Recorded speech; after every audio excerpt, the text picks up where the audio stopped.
we are here is the fact that during my campaigns, I realized that at KTRH, Kisii Teaching and Referral Hospital, we have a rate of teen pregnancy, which really astonished me, 60%. That is worrying.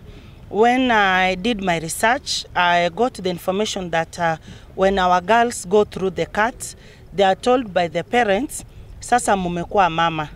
These girls will always want to do what their mothers do.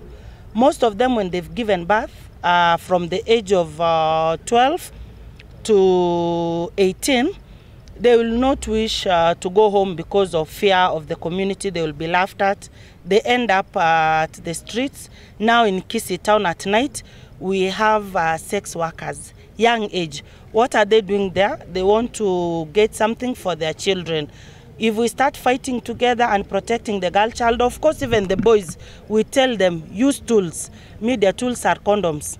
Use them. This will help you. It's not bad to tell our young people on what to do, because even as we are here, because we had information, which is power. So I thank Kenya Commercial Bank, because you realize that women reps, we've not received our affirmative action fund, but we are moving, we are rolling out. They've partnered with me 100%. Nothing has come out from the woman rep office, but courtesy of KCB, we are ready to train over 150. We had a target of 100, but they came and you can't send them away. We've seen the urge in them of wanting to train and wanting to make a better life. So we will support them, come May, come Sunshine. Thank you very much.